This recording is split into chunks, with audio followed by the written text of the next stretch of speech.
di sini saya Nah, sini. baik di sini saya akan menjelaskan mengenai keluarga berencana. Keluarga berencana merupakan langkah penting dalam pengendalian jumlah penduduk dan peningkatan kualitas hidup keluarga di Indonesia. Dengan bertambahnya populasi, kebutuhan akan pangan, kesehatan, pendidikan, dan lapangan kerja juga meningkat. Program ini membantu merencanakan jumlah dan jarak anak untuk meningkatkan kesejahteraan keluarga dan mengurangi tekanan terhadap sumber daya alam. Tanpa pengendalian, pertumbuhan populasi dapat menyebabkan masalah sosial dan ekonomi. Di Indonesia, program keluarga berencana telah menjadi prioritas nasional dan didukung oleh kebijakan pemerintah. Dengan implementasi yang optimal, diharapkan dapat menstabilkan pertumbuhan populasi dan meningkatkan kualitas hidup masyarakat. Keluarga berencana adalah gerakan untuk membentuk keluarga yang sehat dan sejahtera dengan membatasi kelahiran melalui pengaturan jumlah dan jarak anak yang diinginkan. Ini melibatkan usaha untuk mengatur kehamilan, jarak dan usia ideal melahirkan, serta menawarkan layanan dan bantuan sesuai dengan hak reproduksi untuk mewujudkan keluarga berkualitas. Family planning atau keluarga berencana mencakup langkah-langkah untuk merencanakan jumlah dan jarak kehamilan dengan menggunakan kontrasepsi dalam upaya mewujudkan keluarga kecil, bahagia, dan sejahtera.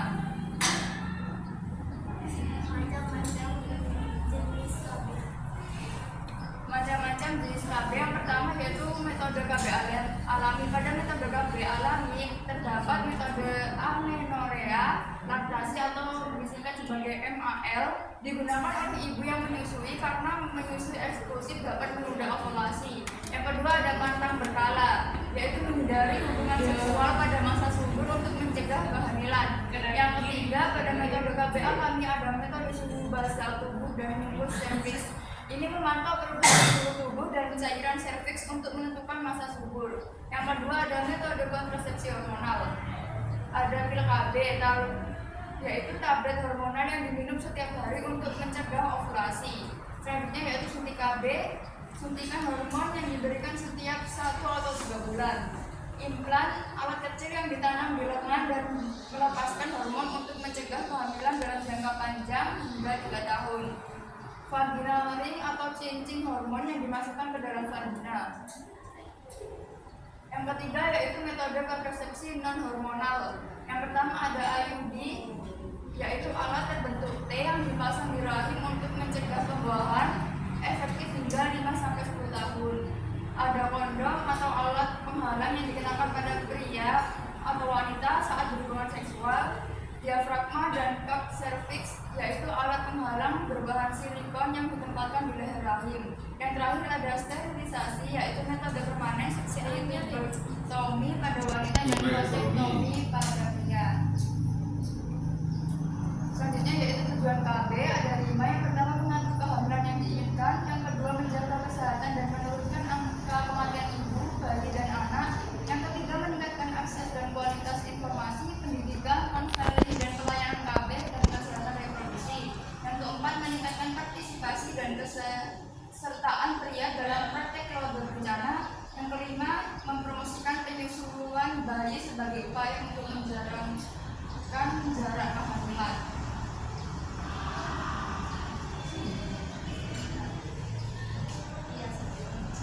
Selanjutnya yaitu manfaat KB yang akan dijelaskan oleh manfaat KB. Yang pertama yaitu mencegah kehamilan serta terkait kehamilan.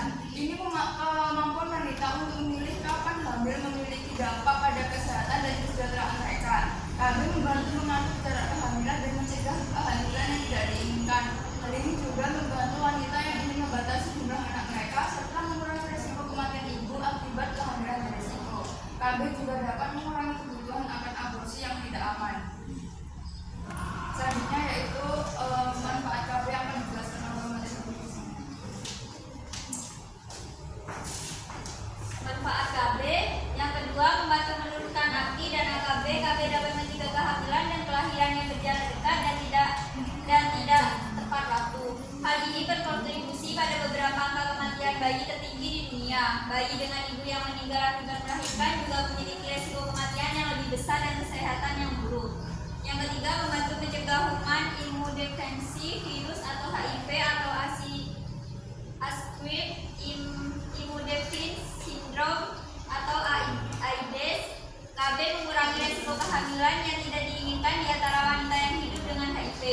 mengakibatkan lebih sedikit bayi yang terinfeksi dan anak yatim. Yang keempat, memberdayakan masyarakat dan meningkatkan pendidikan KB, memungkinkan masyarakat untuk membuat pilihan berdasarkan informasi tentang kesehatan seksual dan reproduksi. Yang kelima, mengurangi kehamilan remaja hamil lebih cenderung memiliki bayi prematur atau bayi berlahir rendah atau BBRR.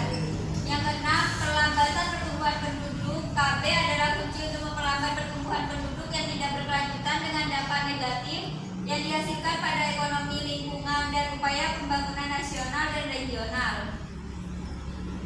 Sasaran KB. Menurut Handayani, sasaran program KB dibagi menjadi dua, yaitu sasaran secara langsung dan sasaran tidak langsung. Sasaran secara langsung adalah PUS yang bertujuan untuk menurunkan tingkat kelahiran dengan cara penggunaan kontrasepsi secara berkelanjutan. PUS adalah pasangan suami istri yang usianya berumur antara 15 sampai dengan 49 tahun. Sedangkan sasaran secara tidak langsung adalah pelaksanaan dan pengelolaan KB dengan tujuan menurunkan tingkat kelahiran hidup melalui pendekatan kebijakan kependudukan terpadu dalam rangka mencapai keluarga yang berkualitas dan sejahtera. Yang selanjutnya yaitu ruang lingkup KB. Ibu, yang pertama, ibu dengan mengatur jumlah dan jarak kelahiran, ibu dapat mencegah kehamilan berulang dalam jangka waktu pendek untuk menjaga keselamatan dan kesehatan reproduksi. Ini juga meningkatkan kesehatan mental dan sosial. Yang kedua, suami dengan memberikan kesempatan suami agar dapat melakukan hal berikut, yaitu memperbaiki kesehatan fisik dan mengurangi beban ekonomi keluarga yang ditanggungnya. Yang ketiga, seluruh keluarga. Dilaksanakannya program KB dapat meningkatkan kesehatan fisik, mental, dan sosial setiap anggota keluarga, dan bagi anak dapat memperoleh kesempatan yang lebih besar dalam hal pendidikan serta kasih sayang kedua orang tuanya.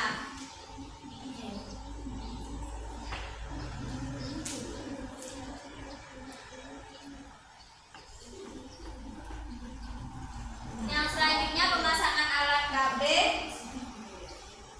Yang pertama, pil KB. Cara pemasangan pil KB tidak memerlukan pemasangan khusus. Pil KB dikonsumsi secara oral setiap hari sesuai dengan dosis yang ditetapkan. Catatan, sebaiknya dikonsumsi pada jam yang sama setiap hari untuk meningkatkan efektivitas. Yang kedua, KB suntik.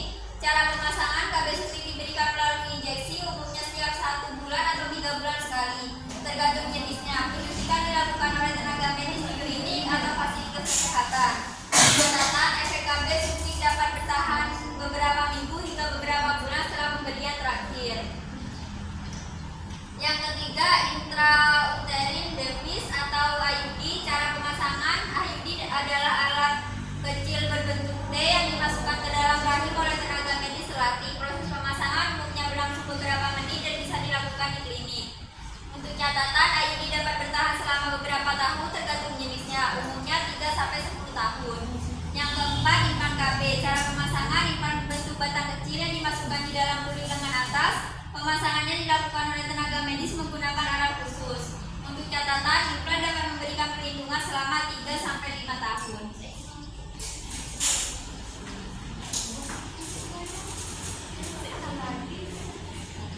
Selanjutnya, yang kelima itu kondom, yaitu cara pemasangannya. Kondom dipasang secara mandiri sebelum melakukan hubungan seksual. Bagi pria, kondom dipasang pada penis yang sudah ereksi, sedangkan kondom wanita dipasang di dalam vagina. Yang B yaitu kondom sekali pakai dan harus dibuang setelah 1 kali pemakaian. Yang keenam, sterilisasi atau tubuh jarak kelahiran. Ibu dapat mencegah kehamilan berulang dalam jangka waktu pendek untuk menjaga keselamatan dan kesehatan reproduksi. Ini juga meningkatkan kesehatan mental dan sosial.